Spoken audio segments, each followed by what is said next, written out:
Alright, good morning people of YouTube. So we are back again today with another deck profile. This time we have a fan favorite from Bt8 returning. We have Cherubi back again. So this deck didn't really seem like it got a whole lot of support in the new set. We got this yellow Cherubimon that lets you go off with this. However, that's the only card that was directly supporting the archetype. However, we did get the Mastamon starter decks, which added a lot of new tools that this deck can utilize.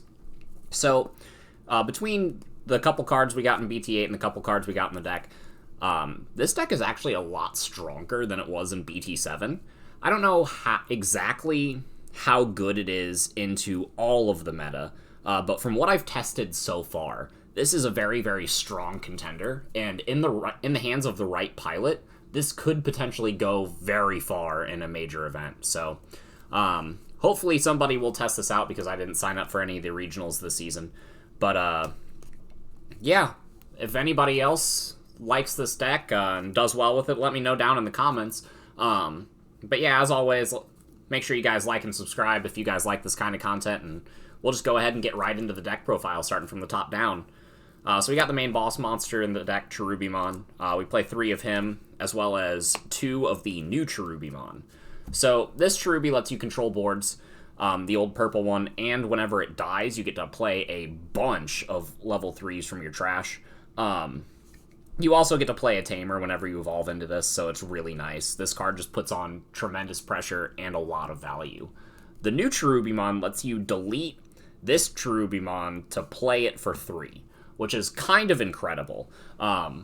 This does get blocked by Psychmon and cards like that, so you do have to be careful with that. But if you Digivolve into this, or if you play this card, one of your opponent's Digimon gets security attack -2 until the end of the next turn. So, and that triggers for each Tamer you have in play. This card pops bodies equivalent to the number of Tamers you have. This card stuns bodies equivalent to the number of Tamers you have. So between the 2 of these, you can provide a lot of aggression, provide a lot of control, and you really only need to play this Cherubi when you're going for game, because by playing this and popping this one, let's say you have 3 Tamers on board and you pull back 3 Bushiagu, that's a lot of damage. Or if it's your opponent's turn, and this card dies, then you pull back, maybe the Patamon, maybe a Lucamon, where you cover a whole bunch, or maybe double Pulsemon, gain a bunch of memory, make it your turn again. So the top end of this deck is actually very powerful, and I really only feel like you need to play 3 of this Cherubi because you can recur it so often with cards like Matt and cards like Calling from the Darkness, which we play both of those, and it's very, very easy to loop them because of the Rihi. So this is a great top end, and this yellow Cherubi did provide a lot of support for the deck, giving a new boss monster as well as another way to pop Cherubi. So I do really like this. And then for the last card in the top end, I play 1 Susano. This is for the yellow hybrid matchup. Playing this card will pretty much allow you to have extra turns because you're not going to deck out. And also, this card is just large. You play a lot of Tamers, a lot of hybrids. There's always the chance that you can evolve like an Analog Youth into this card and just win the game. So Susano's really good. Going into level 5s, I play the 1 Antila and the 4 Rihi. The Antila is just something I'm testing. This very well might get cut for a copy of Digimon Emperor, because I've seen a lot of people saying that Digimon Emperor is good against Yellow Hybrid, and that seems like it checks out. Being able to stop the Patamon from being able to evolve into Rapid and keep it their turn is really nice. But also, having another level 5 that plays a Tamer from your trash is also really nice. Plus, the 6 cost to hard play isn't bad if you're like bricking. You can just play this whenever you have a Memory Tamer and then evolve it. But the most important thing is when you Digivolve into this, you get to play back a Kari or a Koichi, which are both really good. Rihi is one of your main cards that you're going to be looping. This card did some pretty degenerate things in Bt8, being able to recycle Mats, being able to recycle Koichis. Like, this card is absolutely nuts, and you should definitely be playing 4 of these in any purple hybrid-based deck. So, the level 4 hybrids is just that. I'm just playing only hybrids as my level 4s. You need these cards to go up into Rihi. If Cherubi dies, you can bring back a bunch of Bokomons, search a bunch of cards, and then evolve into a bunch of these for free, and then win the game that way. That's a lot of fun. but also having a Boko on board and a Tamer will let you evolve into a low A for free, go into the Rihi for 1, and then play the Cherubi and pop their board. So the Tamers are absolutely essential, and so are the hybrids. I think this is the best way to play this deck, but I will be trying a pure purple like Digivolve route later, and I will probably be releasing it later in the format. Going on to the level 3s, these are the cards that you're going to be summoning back when Cherubi dies. I got 3 copies of Bushiaku to close out stocks.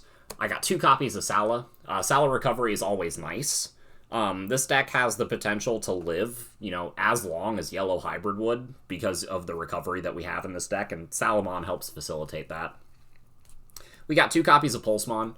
This is a really good card in this build specifically because you're able to pull it back from trash when Cherubi dies and gain memory and or draw cards. Plus, you need to see cards early on in the game, so having a card that you can just play and draw extra things off of is really nice. Meanwhile, you can just swing this at security on the next turn, and if it dies, perfect. Then it goes into your trash and you can pull it back later. The last level 3s that we are playing as far as the yellow ones, I have 1 copy of the promo Patamon that says on play if you have 1 or fewer security cards, recover. This card is really nice, especially since all you have to do is get this in trash and then loop it back. And there are a lot of times that I pull back Pata and Lucemon and just kind of go ham. Patamon is just a really good utility card, and it's worth the 1-of slot in the deck. Same with Lucemon.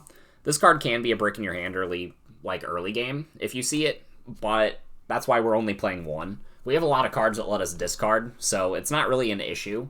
You do want to see this sooner rather than later. You just don't want to see it in your opening hand. It's a great card, just being able to recover whenever you play it, and it's very, very easy to get this card out. So, that's it for the yellow rookies. The last rookies in the deck we're playing are just the 3 Boko. There are too many ways to pop this card to play it at 4 now. However, if you do play this, you basically force your opponent to respond to it. Because if your opponent leaves this card unchecked, you're just going to gain too much value off of evolving for free. But being able to just play this to get your search off, even if it dies, you're seeing a lot of your key pieces. So I do really like Boko. And plus, whenever Cherubi dies, you bring back 3 of these. You look at the top 15 cards of your deck, grab, some Tamers, some hybrids, and then close out the game. So it's really nice. This is a mandatory at least 3 of. I'd try 4, but deck space in this deck is really tight. I'm considering, the antylamon is the 1 flex slot, so I'm considering dropping it for either another option, a Digimon Emperor, or a 4th Boko. But this is where we're at right now. Going on to the Tamers, we got 2 copies of Analog, 4 copies of Koichi, 3 copies of Kari, and 3 copies of Matt. So I have the 1-of Digimon Emperor in here because I need to find room to make it, but this card is key in the yellow hybrid matchup. But this deck has a lot of tools to stall out to late game anyway, and even stall out rush decks in the early game. You have this Kari, right? And if you're playing against Imperial, and they go, alright, I have 3 memory, promote my XVmon, swing with it, play the Stingmon, and I go to 0, and then I have the Pyildra play, right? They need to have all of their memory in order to do that. If they decide not to swing with the XV because they see the Kari, and they just go into the Pyildra, and then swing with it once, the Pyildra unsuspends, and then you tap your Kari, and now it's your turn. This card is super underrated, this format. This card is really good against Armor Rush, this is really good against Imperial, this is really good against any deck that just wants to check security. So, I do really like the Kari at 3. The Koichi at 4 is kind of mandatory. It's your only Tamer with an inheritable, so that makes it really good for, keeping under your Cherubi.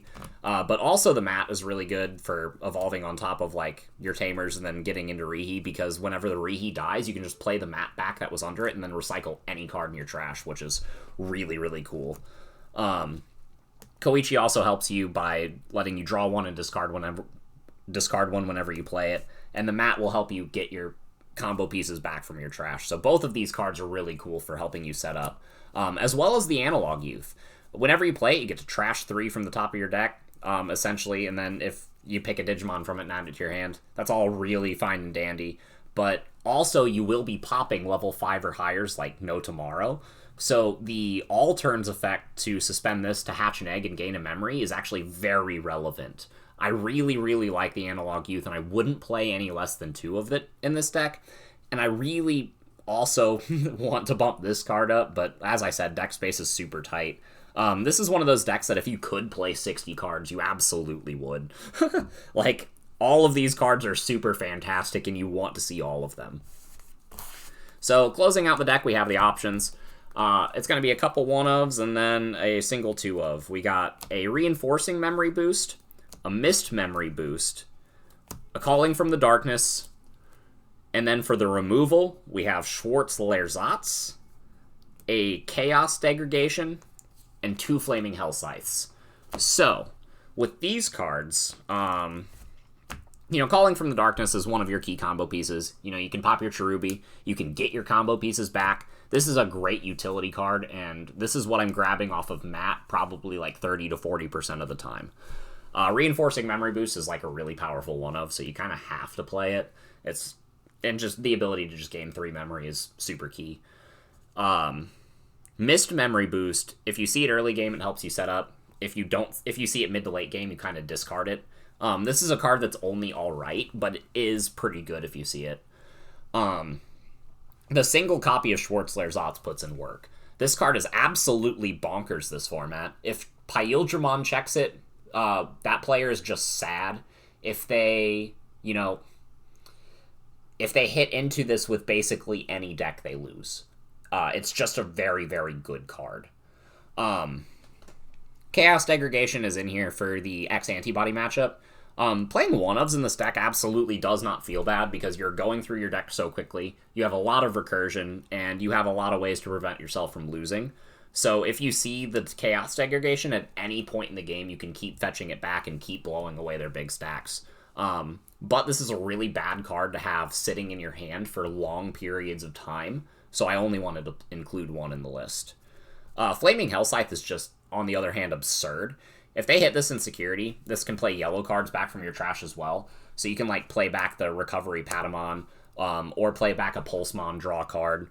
There are also times that, you're just going to have a bunch of memory on your turn because you popped off a boost, and you can Flaming Hell Scythe, kill something, and play back a Bushiagu and then swing with that. That's always really fun. And any cards in security that put bodies in play are just good cards in my book. This is an absolutely broken card, and I'm very, very happy we got it in Bt8. But, yeah, that's about it for the options. All of these have been putting in tremendous amounts of work. Like I said, the one that's been pulling its weight the least has been the Mist Memory Boost, and the one that's the couple that have definitely been overperforming are the rest of them. Schwarz-Leerzatz is broken, Calling from the Darkness is broken, and these 3 cards are all just very important removal. If you were going to cut one, you could cut a Flaming Hell Scythe, you could cut a Mist Memory Boost.